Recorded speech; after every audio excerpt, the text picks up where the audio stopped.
Ah, the Ruiner 2000. Or as I like to call her, the Bird of Prey. Nothing like gliding down a hillside while taking out your enemies from above, from the sky. The thing that makes the Ruiner 2000 so good and so fun is its maneuverability. With that jump ability and the parachute, you can get to your enemies much quicker than you could in other weaponized cars. As you'll see after that second kill, we will do some donuts and power slides, as this car is so much fun just to drive around and drift and do burnouts in as well. And once the enemy appears on the minimap, we are off. The jump and the parachute makes getting over obstacles and walls no problem for the Ruiner, and it makes it a much more elegant and tactical vehicle to navigate the map and get to your enemy over and over and over again, leaving them with little to no time to prepare for that next attack. Never stood a chance. Again, peacefully gliding down the hillside as we make our way into position for the next attack, this time manual aiming with those rockets. This is my full breakdown and review of the Ruiner 2000. You can purchase the vehicle on the Warstock Cash and Carry website for an outrageous $5.7 million, or you can unlock the trade price for $4.3 million. Either way, this is one of the most expensive and overpriced vehicles in the game. The Ruiner 2000 was released with the Import-Export DLC back in December of 2016, making it the OG original weaponized car before the Vigilante, the Scramjet, the Stromberg. There are a few drawbacks with it, such as it only holding 8 rockets compared to the 20-30 rockets that the other vehicles hold. And like most of the other weaponized vehicles, it will get destroyed in 1 RPG or 1 sticky bomb. To be able to purchase the Ruiner 2000, you must own a vehicle warehouse. So logging into our CEO computer, you must own the vehicle cargo warehouse in order to purchase the Ruiner, where it will be stored with the other weaponized vehicles. And if you'd like to unlock the trade price, you go to Special Vehicle Work on the computer, and if you scroll down, it's the last mission, Ruiner 2000 mission. That will unlock the $4.7 million discount.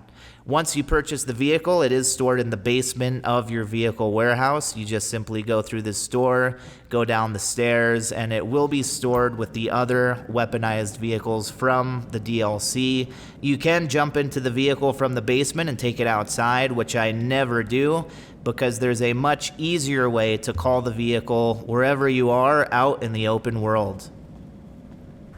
Pull up the interaction menu, go to Vehicles, Request Special Vehicle, Ruiner 2000, and that will spawn the vehicle very close to where you are on the map.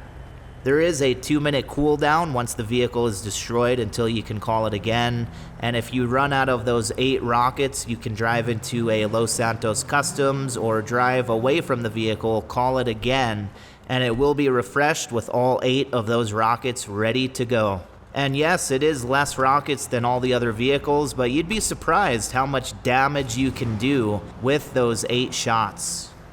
The accuracy and the targeting of these rockets are the best in the game, meaning when you do get a lock on, they are done, making it very easy to take out anything in the Ruiner's sight. Double kill.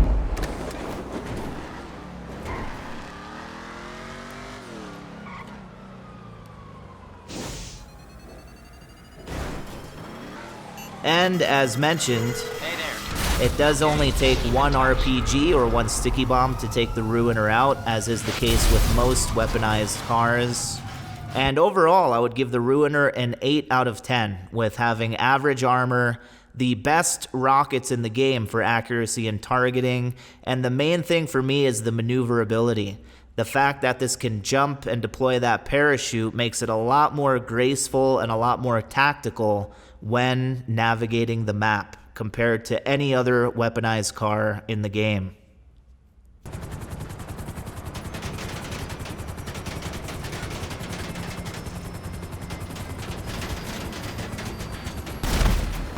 big mistake. Huge, huge mistake. For those times that you really want to go after someone, you can pull out a fully loaded Ruiner by going to the interaction menu, going to CEO, VIP work, and starting the fully loaded mission, which will then spawn a fully loaded Ruiner on the map that you can drive over to, get in. And there is a few differences between the standard Ruiner 2000 and the fully loaded Ruiner. The fully loaded Ruiner has unlimited rockets, and it takes more than 10 RPGs or sticky bombs to destroy the vehicle. So this is the creme de la creme of weaponized cars. This is as good as it gets. And it is a great feeling picking up this Knight Rider weaponized car in a dodgy alleyway, activating Ghost Organization as you make your way out to stalk your enemies or get sweet vengeance.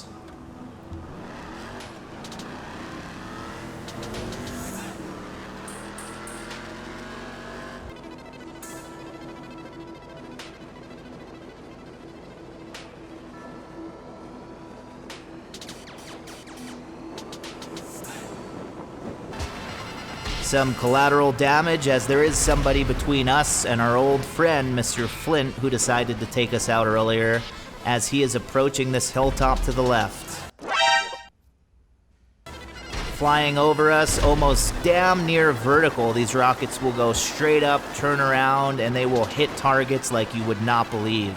Amazing accuracy and targeting of these rockets. Let's see what our old friend is up to now. See if he's pulling out another vehicle. Denied. Look at that. Tried to pull out the original Oppressor MK1. Not gonna happen with the fully loaded Ruiner.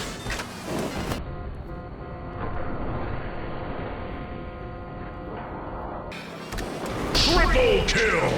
And that is what happens when you pull out the fully loaded Ruiner and go to battle. One thing I love about this vehicle as well is the evasive maneuverability when you're trying to get out of harm's way, as you can literally make 90-degree turns in mid-air with that parachute, dip through alleyways, retreat, get some distance from the enemy, regroup, and go back into battle. And since our friend decided to go off the radar, we're gonna go after his little accomplice that decided to get involved in the middle of our battle. This is the second time I'm taking out old Mr. Bughead with the Ruiner while we wait for our other friend to reappear on the map. Another thing I love about the Ruiner is how easy it is to get on rooftops and get the drop on people from a position of height, as this guy never had a chance. Our friend is back with a Hydra this time after realizing that his Oppressor getting blown up 3 times would not stand a chance against the fully loaded Ruiner. And if I was in the standard Ruiner 2000, I would have been blown up immediately from those explosive cannons on the Hydra. However, with the fully loaded Ruiner, not much of a problem. And he is circling the rockets. I do think that one of them did a little bit of a damage, even though it was not a direct hit, as he does start to retreat at this point. So it's time to take out the explosive sniper and see if we can get a shot on him as he is retreating. Fire 1, and he is smoking, and he has jumped out of the Hydra. He decides to go back off the radar shortly after this. So I decide to drive back to the city, see what's going on, and run into our old friend Bughead. And with just under a minute left to use this vehicle, looks like we caught up with our old friend Bughead just in time. Looks like he was doing some heist prep work with the armored truck, which doesn't stand a chance against a fully loaded Ruiner, as we blow up anything in sight at this point, as we are in full Savage mode, doing what the Ruiner 2000 does best. But wait, there's more. There is one more surprise before that timer hits 0. With less than 30 seconds to go, wait till you guys see this.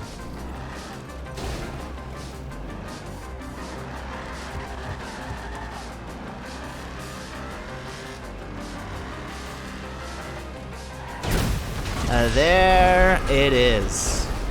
There it is. That's what happens when you take out the fully loaded Ruiner.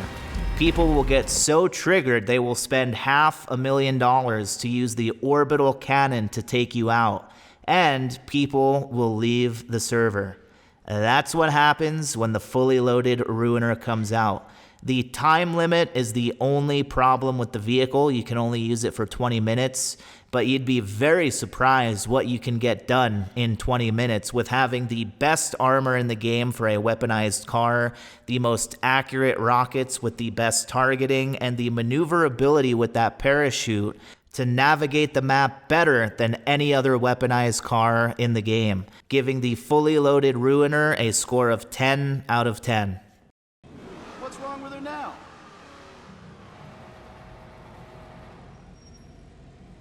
Even though we cannot store the Ruiner 2000 in a personal garage, it is nice that we can customize it in the Los Santos Customs the same way we would as any other vehicle that we own. So we can put on neon underglows if you so choose, can change the license plate to custom plates, change the color on those as well, can respray the vehicle, make it any color that you want. Here it is in the classic Knight Rider black. The secondary paint will change the two-tone on the bottom of the vehicle and on the rear bumper. Can do competition suspension, lower it, race transmission, throw a turbo on there. So it is significantly faster than the fully loaded Ruiner, which is definitely a plus compared to the fully loaded. Another thing a lot of people overlook is that if you do not upgrade to the bulletproof tires, you can stance this vehicle, and it is actually one of the best drift cars in the game, which I will show you guys once we get out of here. And the last option, of course, is the window tint if you want to do a limo tint or leave it as is. 13 out of 13 categories, not the most for customization, but it is still nice that we can personalize the vehicle and make it faster with those performance upgrades. The Ruiner 2000 as is, without being stanced, is a very fun vehicle to drift around in and do some power slides with. As we pop this wheelie, reminding us that it is a muscle car in the muscle car category. And let's swing it around a bit before we stance it, just to show you how buttery smooth this car is with that very powerful speed boost. However, when you do stance the vehicle, it goes to a whole different level, as you're about to see. It is a little bit tricky stancing this, as you have to shoot the rear between the rear tire and the fender on the inside trim there. Just pop that 3 times. For the front, you can shoot the lower inside lip on the wheel. Repeat that around the other side, all 4 corners. And you are good to go. This is a whole new world of drifting. Actually, one of the best drift cars in the game. Don't believe me? Check this out.